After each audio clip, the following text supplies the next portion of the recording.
Toute l'actualité en cette journée de ce vendredi 15 novembre 2024 au cœur de nos pays de Savoie dans 19h de la place du village avec justement ce soir le Dauphiné libéré qui s'intéresse à un sujet, c'est ce Savoyard qui nage 54 km en 8h51. Oui, c'est possible, c'est incroyable. Justement, c'est ce Savoyard qui a réussi, il s'appelle Alain Simac qui a fait le tour de l'île de Manhattan en un temps record, même on peut dire même canon carrément.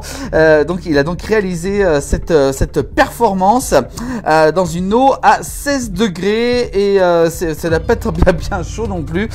Voilà, donc bravo à lui. Il a tout juste donc il est très jeune, donc il a donc réussi cette belle performance.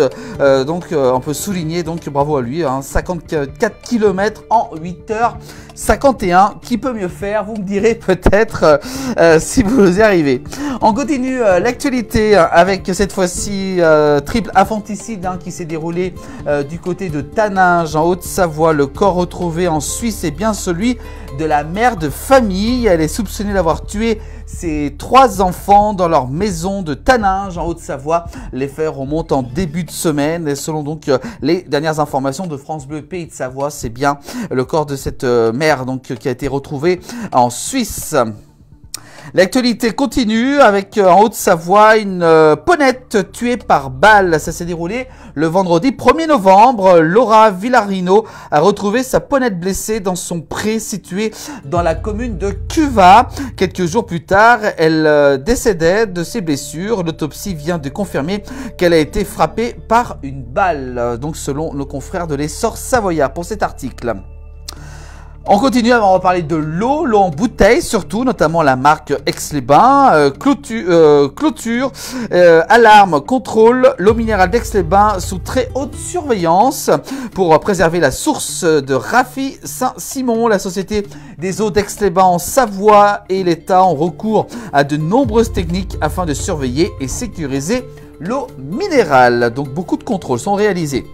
Attention, si vous habitez dans le secteur des Hirondelles à Annecy, ce secteur sera évacué ce dimanche pour une opération de déminage après la découverte d'une bombe de la Seconde Guerre mondiale sur le chantier Cogedim près de la NTN SNR. C'était le 22 octobre dernier.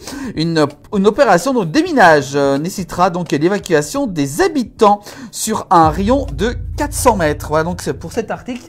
Donc cette évacuation aura lieu ce dimanche le dimanche donc ce week-end pour donc l'évacuation donc selon nos confrères de l'Essor Savoyard. Donc c'est le week-end prochain, dimanche prochain. Voilà pour cette information. On continue, on va rester du côté d'Annecy, avec Annecy un opérateur privé choisi pour gérer les vélos Annecy. Des élus crient au scandale. Les vélos Annecy seront confiés à partir de 2025 à 15, un opérateur privé du vélo en libre service. Le conseil communautaire du Grand Annecy a abordé le sujet. C'était jeudi 14 novembre et le débat a été assez houleux au sein donc de ce conseil. L'actualité toujours à Aix-les-Bains, l'arrivée de SOS Médecins, une nouvelle solution pour décrocher une consultation et également aussi pour satisfaire les patients dès le lundi 18 novembre. SOS Médecins de Chambéry en Savoie va progressivement étendre son territoire sur Aix-les-Bains avec un point de consultation fixe. Ça, c'est une bonne nouvelle pour les patients.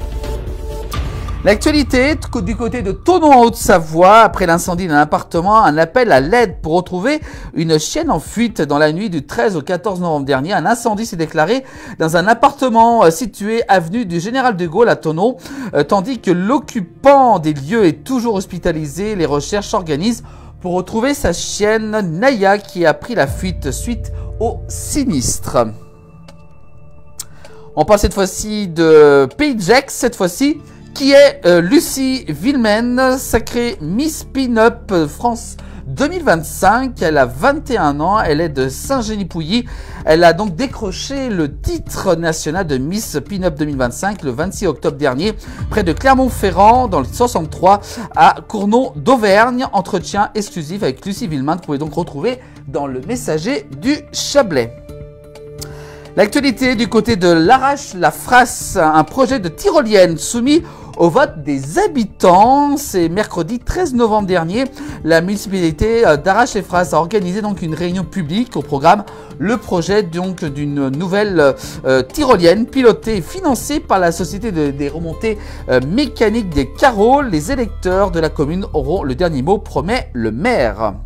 Puis enfin, on termine l'actualité avec des travaux, notamment du côté de la commune de Mont-Saxonnex, a entrepris de grands travaux dans la traversée du village. Une fermeture de route est donc prévue entre lundi 18 novembre et jusqu'au jeudi 28 novembre. Donc notez bien si vous voulez peut-être circuler du côté du Mont-Saxonnex en Haute-Savoie. Voilà pour cette actualité en cette journée de ce vendredi 15 novembre. Et vous pouvez donc revoir toute l'actualité en replay sur l'ensemble des plateformes de la place du village.